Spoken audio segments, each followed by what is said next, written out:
Alright,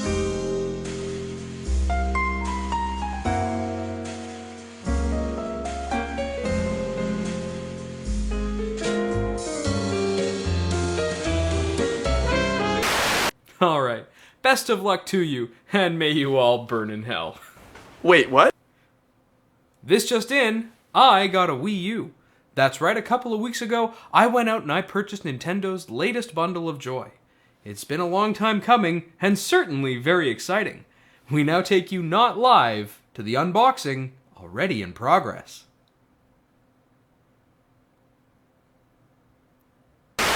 What is this, some kind of high-def screen? I already got me one of thems. Hey, how do I Avengers on this thing? Come on, I want Avengers on the... How do I blue... Ugh, more like no, Ray. This is the world's shittiest grappling hook. I mean, look at it. How does it even grapple if it doesn't hook? 9-10 Doland? Trying to teach kids how to count? Even I know Doland doesn't come after 10. Oh good, an HDMI cable. This'll go great with my new high-def screen. It's got mad HDMI hookups. Or at least the guy at the store told me it did. Shut up, you dumb dragon. I had enough of your shit. So what am I supposed to do with this thing now? Oh, I know. This is the non-lethal garrote wire you use when your dumb roommates won't stop playing your Wii U.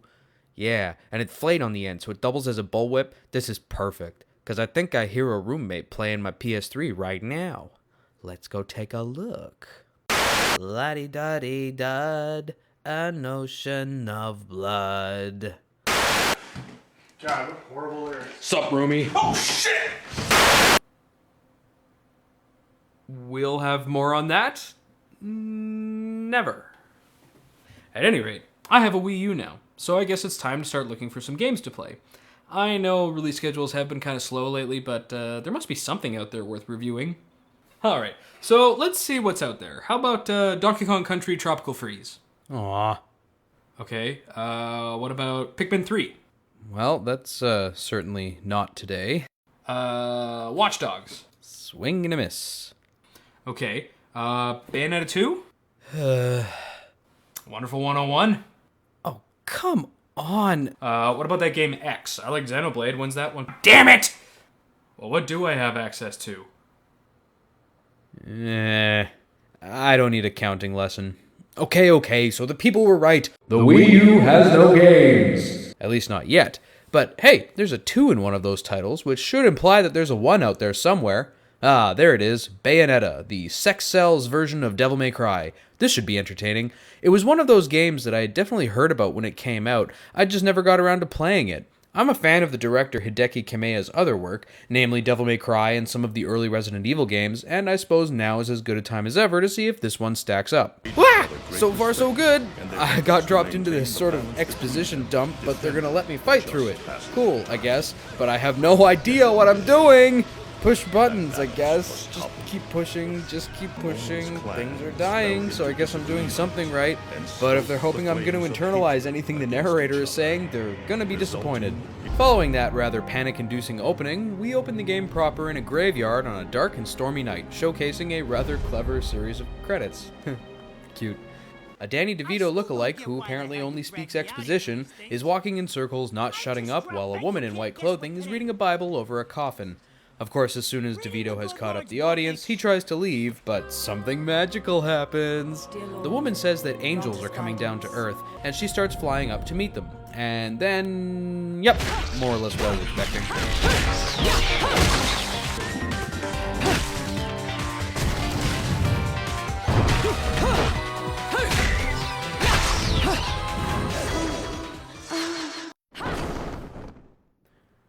Alright, well that just happened. There were, and still are, a lot of criticisms leveled at this game about how Bayonetta was hypersexualized. It's not really a stretch of anyone's imagination, really, but really, how much worse is it gonna get?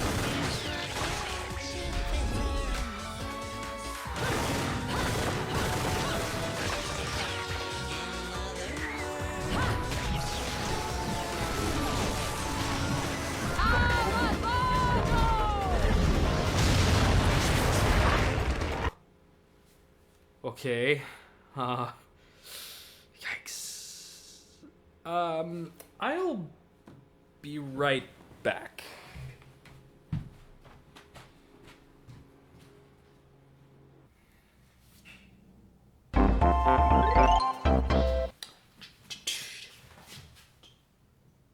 What?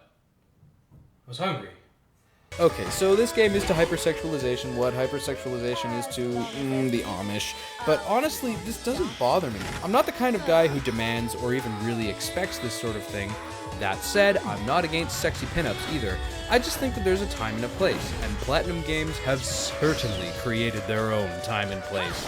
Sensory overload seems to be the mission statement of this game, and after a few missions, I stopped noticing the sexy, sometimes naked main character in favor of things like the insane flow of battle, the elegant yet intense level design, and the monsters that look like this. Fucking this. Yeah, that dude is the first boss. You heard me, the first boss. This guy is the little shitter that the big G's threw at me to keep me occupied while he tidied up World 8 for me. Hell, even the death animation for bosses is over the top. But I'm getting ahead of myself. The beginning of the game starts off nicely enough. Bayonetta is the mystically powered fighter who fights the horde of oncoming enemies while the men around her play supporting roles or comic relief.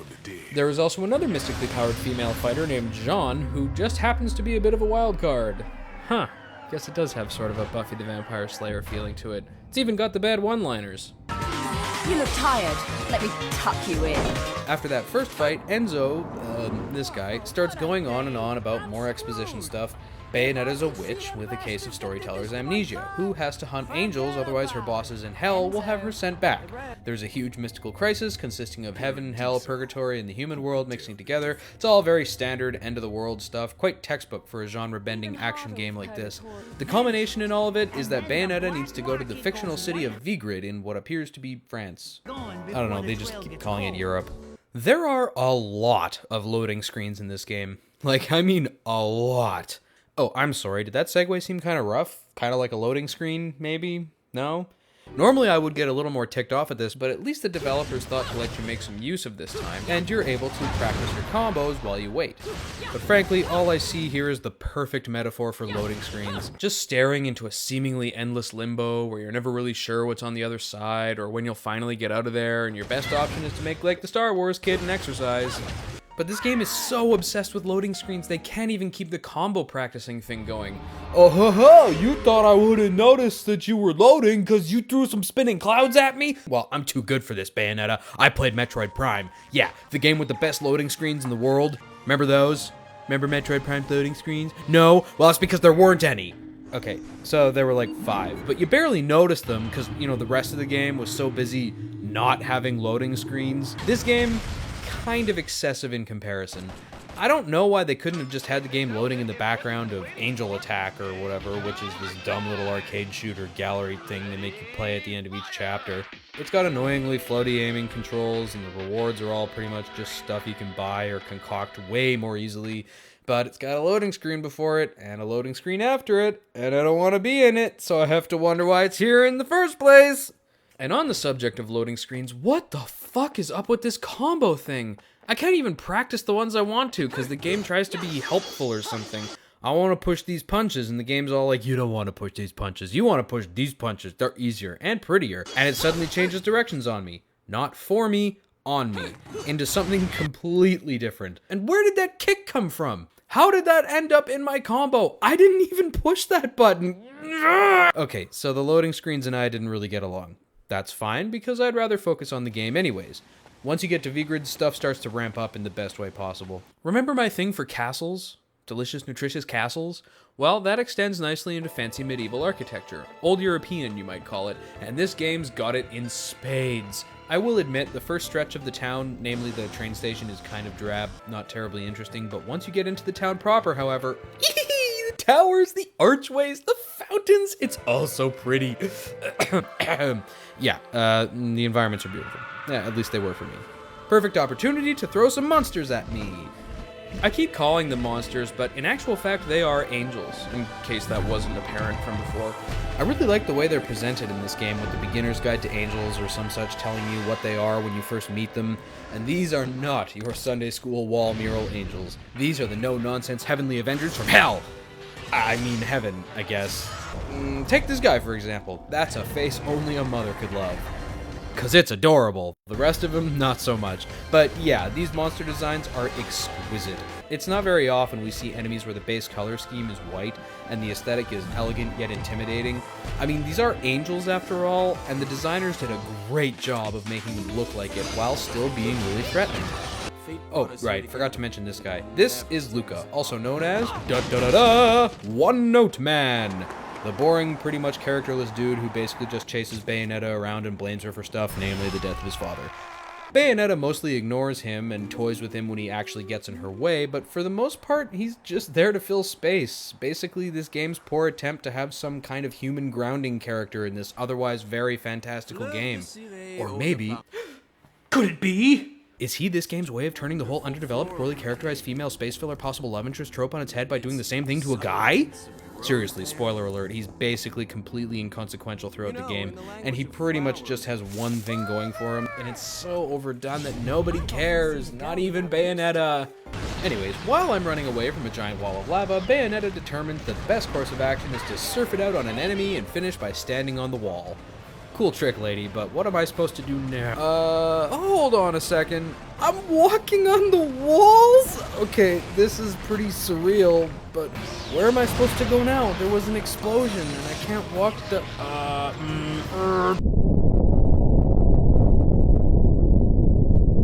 Mind blown. Did you see that? Let's look at that in slow-mo and try to ignore the fact that I kind of fumbled that jump. This is a really cool mechanic, and when I first saw it, I was like, I want every level to have this! And fortunately, my wish more or less came true. There are some really cool mind-bending flying bits, rotating platforms, and spinning islands. Yes, you heard me, spinning islands. But in the present, however, this is where I realized that the game wasn't just about sexy ladies, crazy monsters, and intense fights. It's also about some really cool high-action cinematic gameplay. This scene was as cool to watch as it was to play, which is notable because sometimes doing one really hampers the other. Here, they did a great job of making sure the gameplay was smooth while drawing the attention to the background action. I can be assured that there isn't really going to be anything in my way up here, so I can be both playing, as in trying to reach an objective, and aware of what's going on around me without resorting to using a cutscene. Brilliant. There was, however, another element present here worth discussing, and that was the quick time events. Yeah. Generally, I think QTE is kind of sloppy game design, especially when the button commands have nothing to do with the action on the screen to begin with. They have me pushing square here to jump off a falling building. So they want me to hit shoot. Why wouldn't I hit jump? Fast forward to this bit here in the future, and they use the appropriate button for the quick time reaction, but not here for some reason. What's more, I totally did push shoot to jump off this building, but I guess I didn't hit it quick timely enough. When I eventually got it, I pretty much had to hit square before it appeared on the screen, which really does not reflect well on the game here in this moment. Eventually, I face off against that really well-designed first boss I mentioned earlier. What I liked about this scene when I first came to it was how well it illustrated the sheer scope of this game. We've got everything from a big, huge city and its seedy underbelly to classical architecture and gigantic upside-down alabaster statue-faced monsters with dramatic choir soundtracks. In a lesser game, this would seem disconnected and haphazardly put together, but I didn't even notice the gradual transition until I stopped and thought about it. The boss fight itself was well done as well. Multifaceted, flowed nicely, there were some special attacks which I suppose qualified as quick-time events. These, like this jump sequence and this charge attack, are a lot less unwieldy than, say, the instant kill in the tower. All in all, this first boss fight was fluid and epic and certainly raised the bar for the rest of the game. I mean, by the end, I was falling through the sky on a huge piece of building trying to kill him before we hit a giant lava pit. It was crazy. The angel attack round afterwards? Complete trite in comparison, really. So eventually Bayonetta runs into this little girl who goes by Cereza. After Bayonetta saves her from some angels, their meeting takes a turn for the awkward when Cereza proceeds to... yeah, that. Bayonetta is understandably put off. I mean, this kid's making some pretty strong assertions without anything to back it up. I'm always apprehensive when games like this introduce child characters. They're almost never written well. It's usually, Attention player, this is an adorable young lost little girl with nowhere to go, and if you don't sympathize with her, you are a bad person. Which is certainly something that seems to be going on here. Although I thought that this was kind of cute. In the end, Cereza keeps it up with the... And Bayonetta's all like, kids say the darndest things, but decides it's probably a good idea to at least help Cereza get out of danger. After a short escort mission, which doesn't outstay its welcome, thankfully enough, Cereza gets handed over to Luca for some babysitting purposes, while Bayonetta can move on to bigger and awesomer things, like another big boss fight. So good old vacuum tubes over here isn't nearly as challenging or really as memorable as the first boss. I did like how they actually had you doing things on the boss in order to fight him. I've always liked that angle, but some games did it better than others.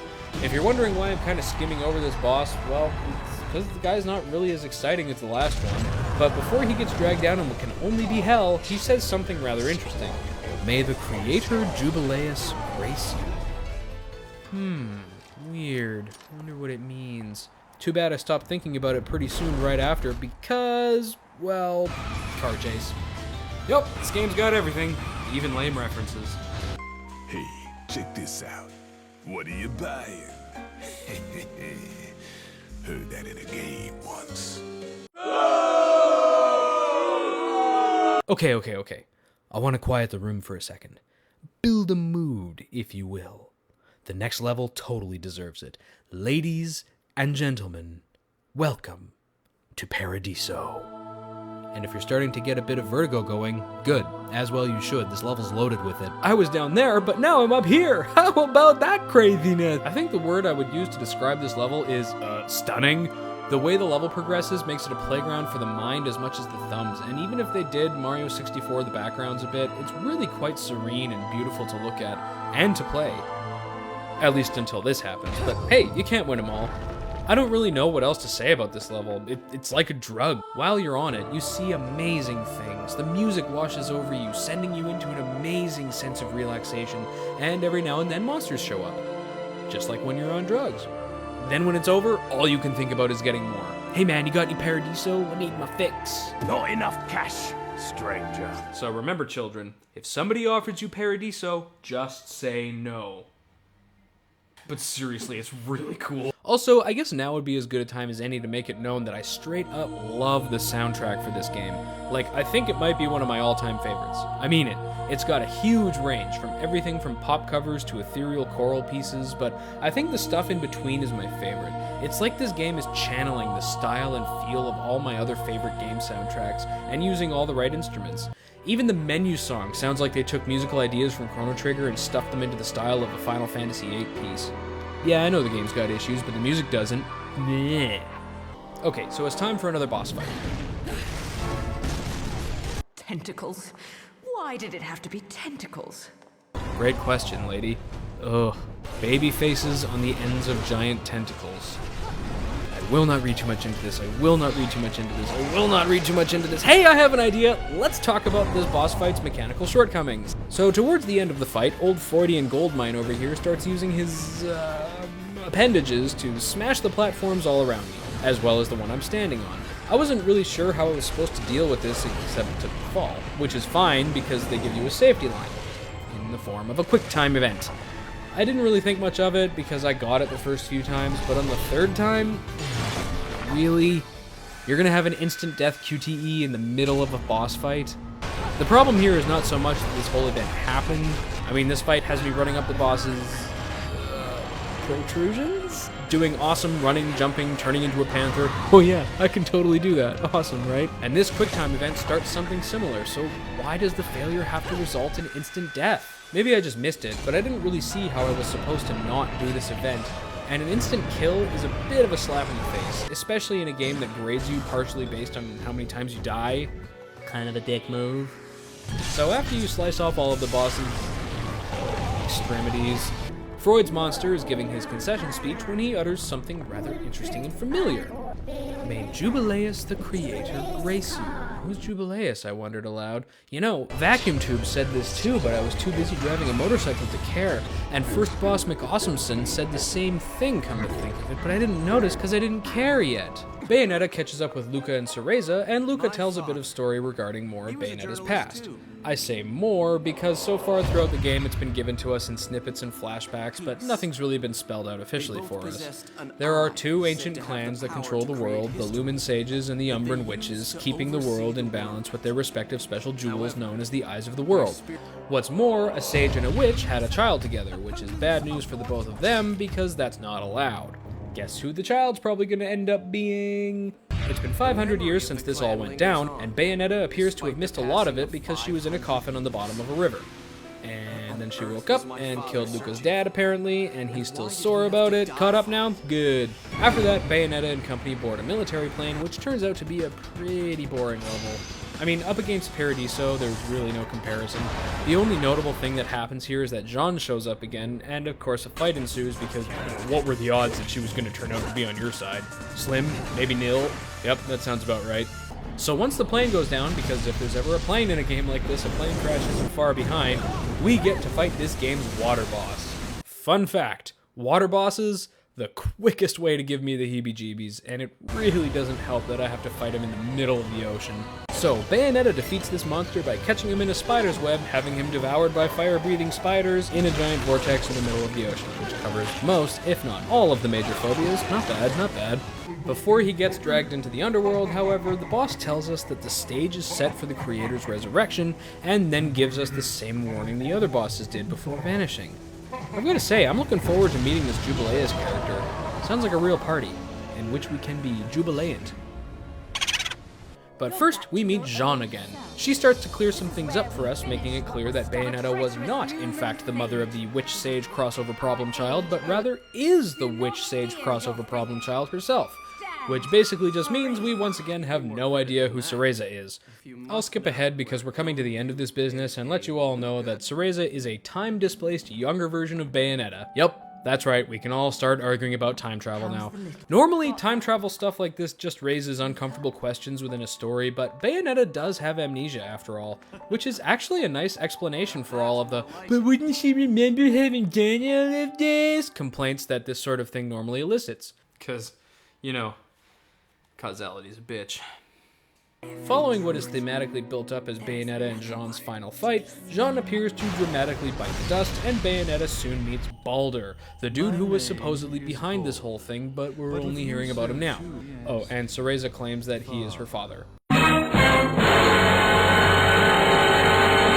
Baldur starts explaining his evil plan, which is all very vague and kind of hard to follow. Eventually, he claims responsibility for the death of Luca's father, so hooray for that, I guess. This scene, this guy, and his monologue are all pretty boring and not all that exciting in the grand scheme of things. Even his boss fight is pretty boring. It's really standard stuff, nothing special setting it apart from the others. I was kind of nervous that this guy was the last boss, because there's a pretty ending-like event that takes place right afterwards. But nope! I was not disappointed. Turns out Bayonetta was a ticking time bomb of evil usefulness all along, and Baldur uses her to finish resurrecting Jubileus. All looks lost. The bad guys have won. The creator has arrived and will begin uncreating the universe. That part's still kind of unclear, but oh wait, no! Jean's still alive! And she's riding a motorcycle up a giant rocket that's taking the still groggy Jubileus into orbit. You remember how I was kind of disappointed by that last boss fight? All is well now. Seriously, even just this opening bit, haven't even got to the boss yet. Jean catches up with Baldur and Bayonetta, who are busy predicting crimes in Minority Report, and liberates Bayonetta from her moist prison, and then shit gets real. Bayonetta versus Jubileus. Holy shit, this boss is crazy! I mean, these guys were okay, but that's just compared to the rest of the game, making them well above average overall. I thought for all the over-the-top the boss design was up until this point, the last boss was going to have to go the subversive route and be something like a little girl who just happens to be all-powerful or something. And because, you know, I thought they might be building to that anyways, but nope! They swung for the fences and it worked. I mean, look at her! I think what's key here is that Jubileus is fundamentally different in her design than the rest of the bosses. She's very obviously humanoid, which is new, but she's huge, intimidating, majestic, and one might even go so far as to say effervescent. Maybe not, I just think that word's fun to say. And the attacks are creative. I especially like this one where she throws a swirly-twirly at you and turns you into young Cereza, and then you have to dodge Jubileus' punches. Makes it way harder, but it's possible. I didn't get it every time, but it happened once. While I don't know how necessary the whole changing environments bit was, I didn't really see it as a problem. Except in the ice bit, and I kind of got locked into it. Yeah. My first attempt was problematic. Ugh, it's frustrating to watch. Ugh, just turn it off. No, seriously, turn it up. No, it just... Other than that one bit of unfortunateness, this really was an epic boss fight. Properly challenging without being punishing. A really good ending to an otherwise straight-up epic game. Alright, is it over? I threw her into the sun. Seems kind of final. Alright, credits rolling. Time for bed. Who watches credits anyways?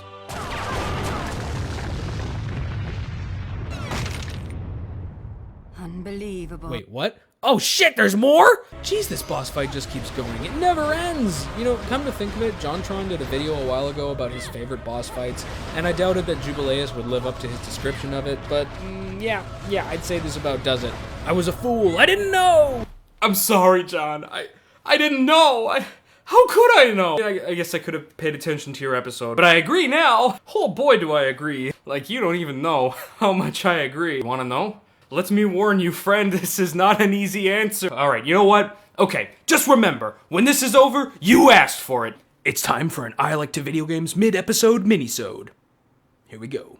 Alright, no time for theme music. I gotta get this started. We're looking at VZ's top 1 boss fights of all time. Capiche? Comprende? Good. Coming at you, number 1 is Jubileus. Alright, we got freaking Jubileus. 1, 2, 3, Jubileus. Any questions? No? Good. Roll credits. I gotta say, I enjoyed this game way more than I thought I would. So many games nowadays fail to hold me through to the end. Either it's because they lack the lasting novelty to keep me interested, or they're just not as special as they think they are. But this game really came out of left field for me.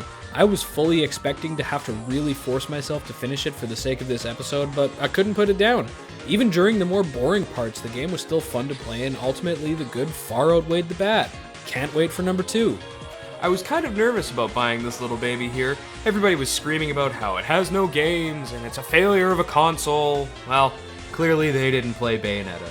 Consider me satisfied. It really is a great game and a perfect way to break in my new Wii U. Wait a minute.